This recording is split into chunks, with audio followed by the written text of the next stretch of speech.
विद्यार्थियों, आज हम लोग पढ़ेंगे असहयोग आंदोलन कार्यक्रम स्थगन महत्व एवं प्रभाव, जो कि क्लास 12 के 2026 परीक्षा में ये महत्वपूर्ण क्वेश्चन के रूप में आ सकता है।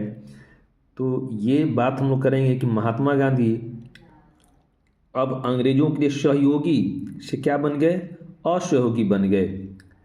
महात्मा गांधी अब अंग्रेजों के लिए सहयोगी नहीं रहे बल्कि बन गए असहयोगी बन गए थे, असहयोगी बन गए थे, जिसका कारण ये रहा रॉलेट एक्ट, जालियांवाला बाग हत्याकांड और फिर खिलाफत आंदोलन में ब्रिटिश सरकार से महात्मा गांधी का भरोसा उठ गया था, जिसकी वजह यह रहा कि महात्मा गांधी अब अंग्रेजों के सहयोगी न रहकर असहयोगी बन गए।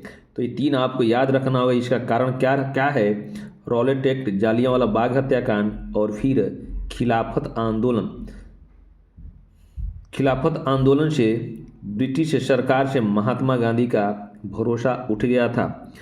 अंग्रेजी सरकार ने भरोसा तोड़ दिया था। सितंबर 1920 में असहयोग आंदोलन के कार्यक्रम पर विचार विमर्श करने हेतु कलकत्ता में विशेष अधिवेशन हुआ, जिसके अध्यक्ष लाला लाजपत राय थे। ये टाइमिंग विद्यार्थियों आपको याद रखना होगा, कभी कभी ये पेपर में आ जाता है कि टाइमिंग क्या था ये अधिवेशन का, तो आपको बताना होगा। सितंबर 1920 में असहयोग आंदोलन के कार्यक्रम पर विचार विमर्श करने हेतु कहाँ जगह, तो जगह का नाम होगा कलकत्ता में एक विशेष अधिवेशन बुलाया गया, जिसके अध्यक्ष थे लाला लाजपत राय।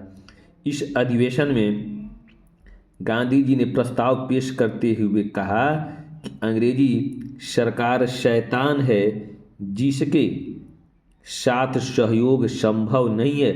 तो ये असहयोगी बनने के कारण ये रॉलेट एक्ट, जालियांवाला बाग हत्याकांड और खिलाफत आंदोलन ये मुख्य था, जिससे गांधी जी का अंग्रेजों के प्रति अविश्वास हो गया था। और जो अधिवेशन की बात है, तो सितंबर 1920 में असहयोग आंदोलन के कार्यक्रम पर विचार विमर्श करने हेतु कलकत्ता में एक विशेष अधिवेशन बुलाया गया, जिसके अध्यक्ष कौन थे? लाला लाजपत राय थे।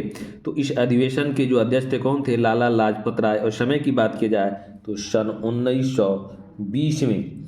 और अंग्रेजी सरकार को उन्होंने शैतान तक कहा, जिसके साथ सहयोग करना अब संभव नहीं है, क्योंकि अंग्रेजी सरकार को अपनी भूलों पर कोई दुख नहीं है, कोई पछतावा नहीं, कोई अफसोस नहीं है।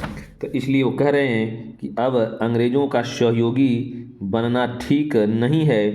अतः हम कैसे स्वीकार कर सकते हैं कि नवीन व्यवस्थापिकाएं हमारे स्वराज का मार्ग प्रशस्त करेंगी। स्वराज की प्राप्ति के लिए हमारे द्वारा प्रगतिशील अहिंसात्मक असहयोग की नीति अपनाई जानी चाहिए। दिसंबर 1920 ईस्वी के नागपुर अधिवेशन में यह प्रस्ताव स्वीकृत हो गया। महात्मा गांधी का मानना था कि ब्रिटिश सरकार ने भारतीयों के साथ बहुत अन्यायपूर्ण व्यवहार किया है। ब्रिटिश सरकार अब उन्हें अन्यायी व शैतानिक कार्यों से पूर्ण लगने लगी और अन्यायी सरकार के साथ सहयोग करने में भी दोष है। यानी अगर अन्याय का पक्ष हम ले रहे हैं तो हम भी अन्यायी का सहयोगी कहलाएंगे। अन्यायी को सहयोग देना पाप था। अन्यायी को सहयोग देना क्या था? पाप था। अतएव उन्होंने असहयोग का निर्णय लिया।